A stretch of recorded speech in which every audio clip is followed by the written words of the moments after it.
오늘자 11월 11일 환율 1465원 돌파했습니다. 네, 1465원이요. 잘못 들으신 거 아닙니다. 달러가 1465원인데 어쩌라고? 라고 말할 상황이 아닙니다. 제가 저번 영상에서도 말씀드렸지만 환율은 자본주의 체계에 정말 밀접한 영향을 끼친다고요. 쉽게 설명드리면 달러가 5% 오를수록 원화의 자산이 5% 떨어진 거랑 흡사한 효과를 냅니다. 여러분이 받는 연봉도 5% 깎여서 받는 거예요.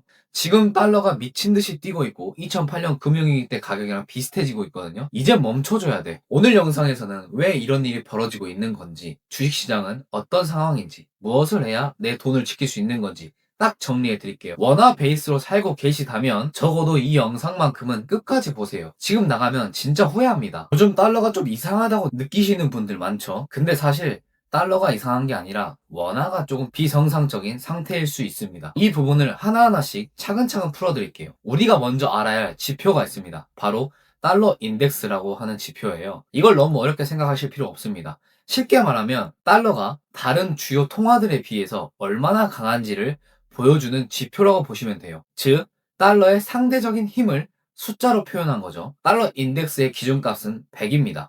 이 100이 기준선이에요. 만약 이 지수가 95로 떨어진다면 그건 달러가 예전에 비해 약해졌다는 뜻이고, 반대로 105까지 올라갔다면 달러의 가치가 높아지고 강세 구간에 들어섰다는 의미죠. 정리하자면 달러 인덱스가 상승하면 달러가 강해지고 가치가 오른다는 뜻이고, 달러 인덱스가 하락하면 달러가 약해지고 가치가 떨어진다는 뜻입니다. 달러 인덱스가 약해졌다고 해서 무조건 원화가 강해지는 건 아니지만 일반적으로는 그런 경향성을 갖는 경우가 많다는 거예요. 이 지표 하나만 이해해도 지금 달러가 글로벌 시장에서 어느 정도 위치에 있는지, 달러가 전체적으로 강한지 약한지를 감각적으로 파악할 수 있습니다. 그런데요, 이번엔 상황이 조금 다릅니다. 보통은 달러 인덱스와 달러 원 환율이 같은 방향으로 움직이는 게 자연스러운 흐름이에요.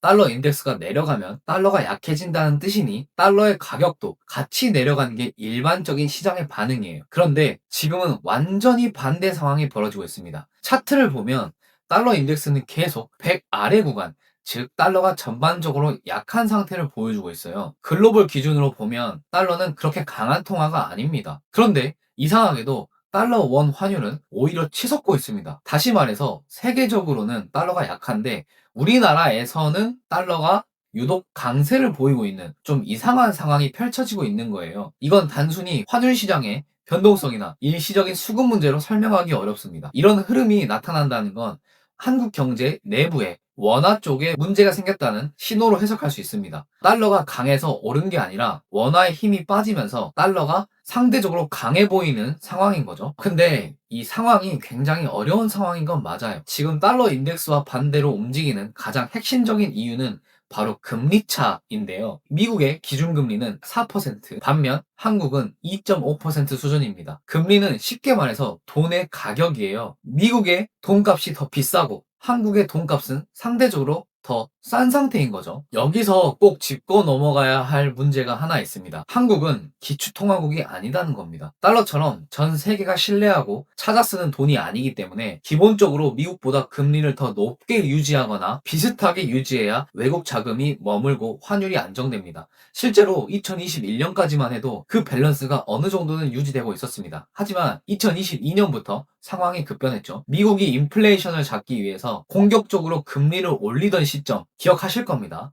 반면 한국은 경기 둔화, 부동산 시장, 그리고 높은 가계부채 부담 때문에 금리 올리는 속도를 따라가지 못했습니다. 바로 그때부터 한미 금리 차가 본격적으로 벌어졌고 그 순간부터 달러의 가격이 가파르게 상승하기 시작했습니다. 다들 기억하시죠?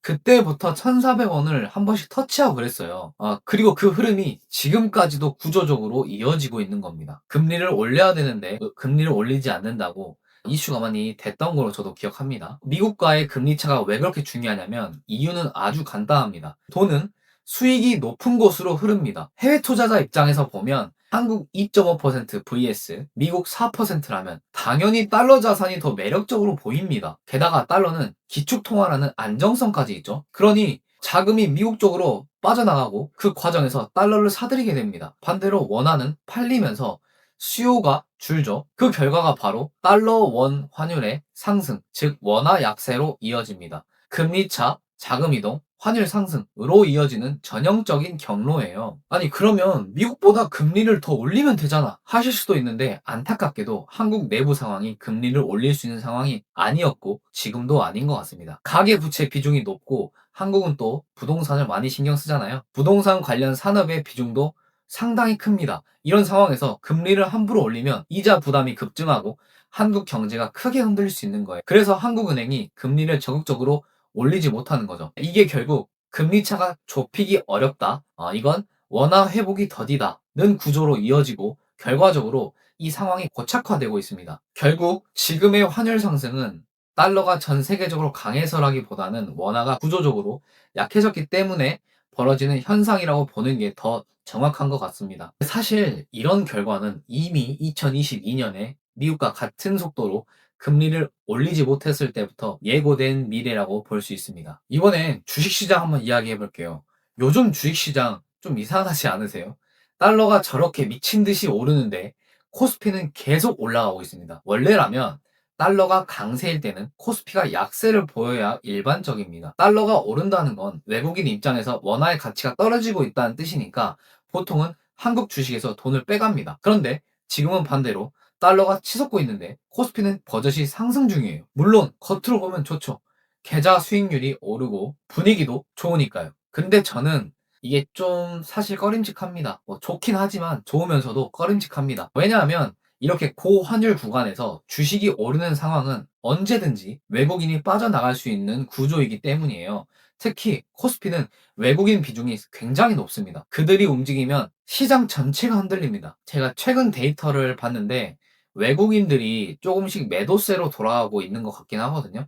눈에 띄게 던지는 건 아니겠지만 조용히 물량을 정리하고 있는 패턴이 보입니다. 그 물량을 누가 받고 있냐면 바로 개미 투자자, 개미들입니다. 제가 이 장면을 어디서 많이 봤는데 코로나 때랑 좀 비슷한 그림이에요. 코로나 때 카카오 13만 원에 물리신 분들도 많죠. 외국인들이 고점에서 팔고 개미들이 이제 진짜 상승장 왔다 하면서 물량을 받던 그 시절. 결국 환율이 한 번만 흔들려도 외국인은 빠져나가고 남는 건 원화로 평가된 우리 자산뿐입니다. 그래서 지금은 돈을 벌어서 좋다, 좋기도 하지만 보다 이 상승이 얼마나 오래 갈까를 지켜봐야 할 것 같아요. 달러 강세와 코스피 상승은 단기적으로 좀 기분 좋은 조합이지만 그 속에는 자금 이탈 리스크라는 폭탄이 숨어 있을 수 있거든요. 우리는 어떻게 해야 되느냐? 제 개인적인 생각을 말씀드리겠습니다. 저번 영상에서도 말씀드렸지만 지금 같은 구간에서는 무조건 달러 자산을 확보해야 된다 생각합니다. 그냥 단순히 환율이 올랐네 하고 넘길 게 아니라 내 자산의 가치가 높고 있다는 걸 자각해야 돼요. 원화만 들고 있으면 진짜 위험하긴 합니다. 달러를 사서 그 달러로 미국 주식을 사두세요. 애플이든 마이크로소프트든 S&P 500 ETF든 고점이든 버블이든 상관없습니다. 장기적으로 봤을 땐 어차피 올라요.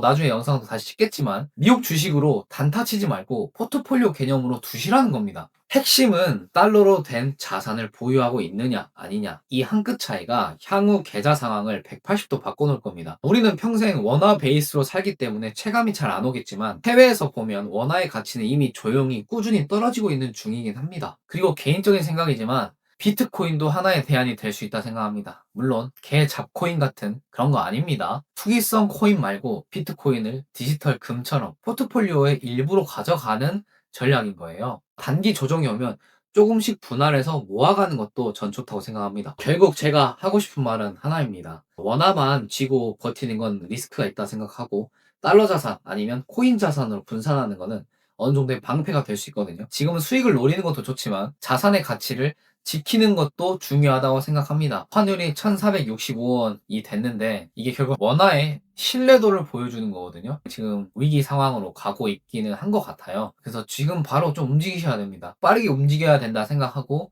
지금 조용히 변하고 있거든요. 그래서 꼭 이런 스테이블 코인이나 이런 것도 꼭 관심을 가지시고 하셨으면 좋겠습니다. 이번 영상은 여기까지입니다. 유튜브에서 미처 하지 못하는 말들은 블로그를 통해서 전달하고 있으니까요. 블로그도 한 번씩 놀러와 주시고 구독과 좋아요도 한 번씩 부탁드리겠습니다. 항상 파이팅 하시고 항상 응원하겠습니다. 수고하셨습니다. 다음 영상에서 뵙겠습니다. 감사합니다.